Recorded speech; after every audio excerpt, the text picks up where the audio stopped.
So what comes to mind when you think of South Central Los Angeles?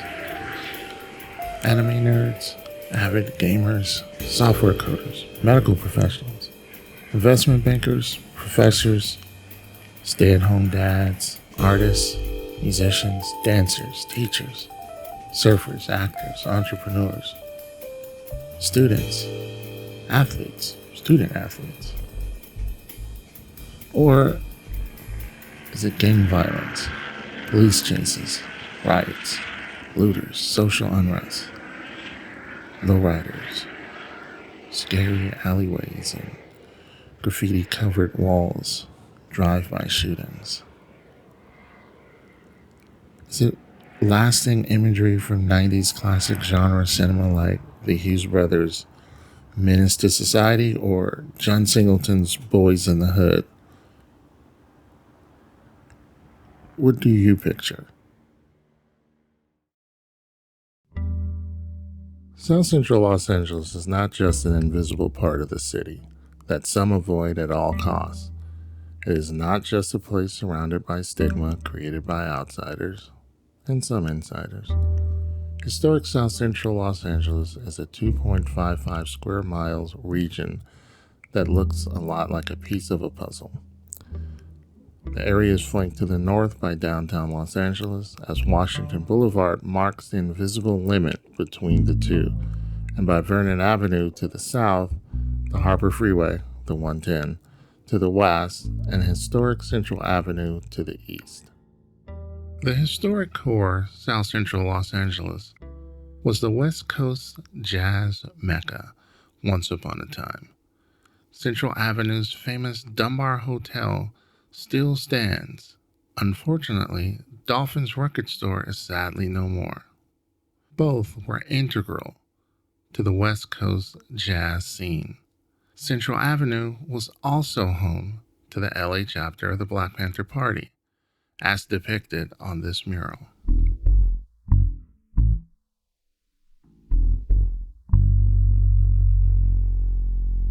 What is the difference?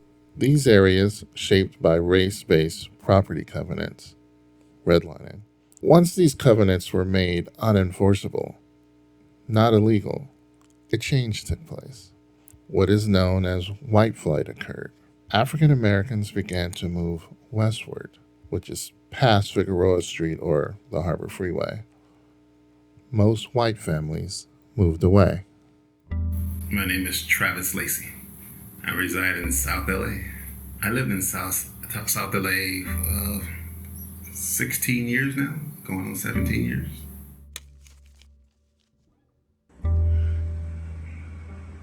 What I've experienced since I've been in LA in terms of what the people are like, friendly, great neighbors. On the street I live on, the neighbors are a little older or a bit older than I am. So they sort of hold on to friendly neighbor kind of values. And I experienced that once I moved here. So right away I became friends with my next door neighbor who in their 80s and 90s now.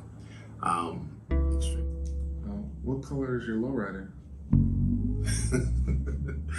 Unfortunately, I don't have a lowrider.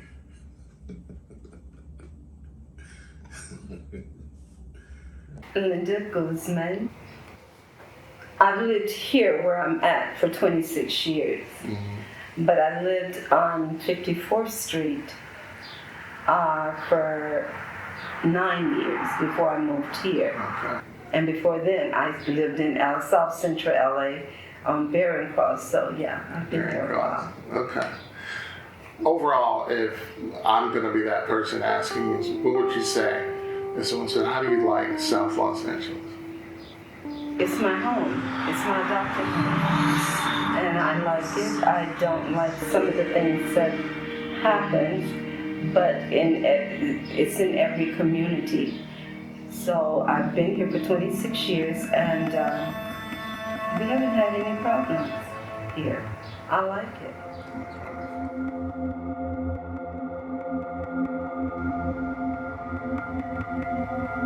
My name is Dorothea Whitebrake. I am a store manager and I'm the mom of 3 wonderful children, 2 adults and 1 senior in high school. I am also a student in college, and I have a small business that I've been running for more than 10 years now. How would you describe where you live? I describe where I live as a residential neighborhood that also has some large apartment complexes, and I do live in one of them. There's a lot of homeowners around here, and there's a lot of homes that are owned by people that don't live in the community, and they rent those out. I live where a lot of people work here, and a lot of children around who attend the local schools. And then we have a lot of young people who seem to be a little bit just kind of loiter and do things like donuts in their cars and make a lot of noise, street racing and that type of thing. What would be your greatest hope for South Los Angeles? Wow, that's a big one. My greatest hope for South Los Angeles is that we could have a completely different way of life when it comes to the aspect of violence in our community.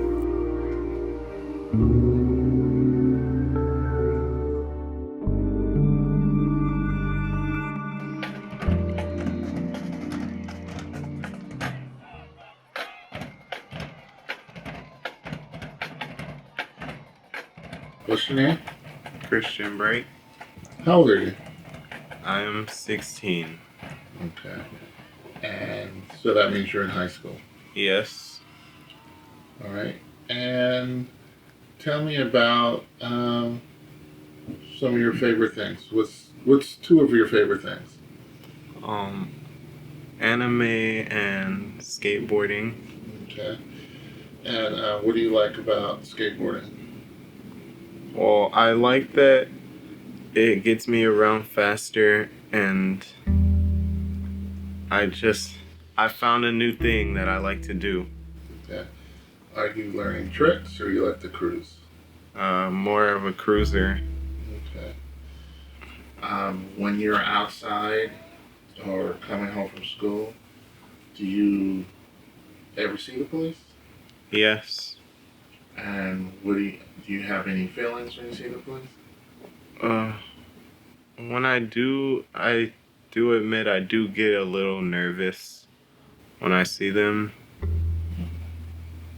Because it's just like, I know about what happens on the news, like with Black Lives Matter and them harassing black people. So when I see it, I do get a little nervous that I could possibly be approached. But have the police ever said anything to you? Have you ever had any issues from that? No, I've never had any issues, but they have waved at me like in a friendly way, but never anything negative. Most folks in South Los Angeles lead a crime-free existence. African Americans have traditionally been the image of who lives in both historic South Central Los Angeles as well as cultural South Los Angeles. Yet, they make up only a mere 10.1% of the population of the historic core of South Central LA. That 2.55 square, remember that map that looks like a piece of a puzzle? Well, this is according to the 2000 U.S. Census. Latinos are at the top with 87.2% of the population.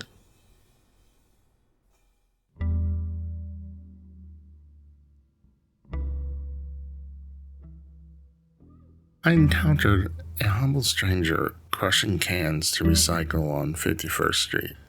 Our conversation is revealing. Man will never be able to fly like a bird. Right? That's a beautiful freedom, isn't it? That's the freedom, just like, man. Woo. James, what's the medal? Weldon. Johnson. You ever heard of him? No. He wrote the Negro National Anthem. Let's do it. voice to sing. Okay. He also wrote Creation. Okay. Look it up on YouTube. I will. Creation, man, that's smooth. He was great. My mother was a poet. Oh, okay. She loved his writing. She named me after him. Okay. I'm not great as he, probably never be great as he was, but I like that name. Yeah. It's 59. Oh, yeah. You know what I'm saying? Yeah. I think when he was the name, they passed that law against Wallace. 'Cause Yeah. Wallace, George yeah, Wallace. Yeah, in the early 60s. I went back to Texas, man. It was nothing like, it was something just in me to boycott some lunch kinds of stuff down there, you know? Yeah. Even though I could have been arrested or whatever, I just couldn't see myself not doing something. Although racially restrictive covenants and discriminatory homeowners associations are now firmly in the past, socioeconomics is the dividing line. The line that segregates the quality of life, schools, safety, and services, where only a few blocks apart can still be a world of difference. While in Exposition Park near USC, I meet with two young men. We discuss fatherhood. What's going on? My name is Ricky, and this is baby Yuno. This is my son. He's 2 years old. How's it going? I'm Shayla Fletcher. This is Sophia Fletcher. She's 1.5. So tell me about a little bit about fatherhood. We'll just start right there. A little bit about fatherhood. From the very short time that I've been a father, I've learned that it's gonna continue to get tough, but consistency is key because this guy is all that matters. Honestly. Like the love that you have for your kid is so overwhelming that it's like I don't get how you disappear. You know? Yeah, facts. African Americans are the predominant group in one area of all of Los Angeles. The Crenshaw, Baldwin Hills, Leimert Park, Windsor Hills, Ladera Heights, and View Park neighborhoods. Collectively, the most affluent African American neighborhoods on the West Coast.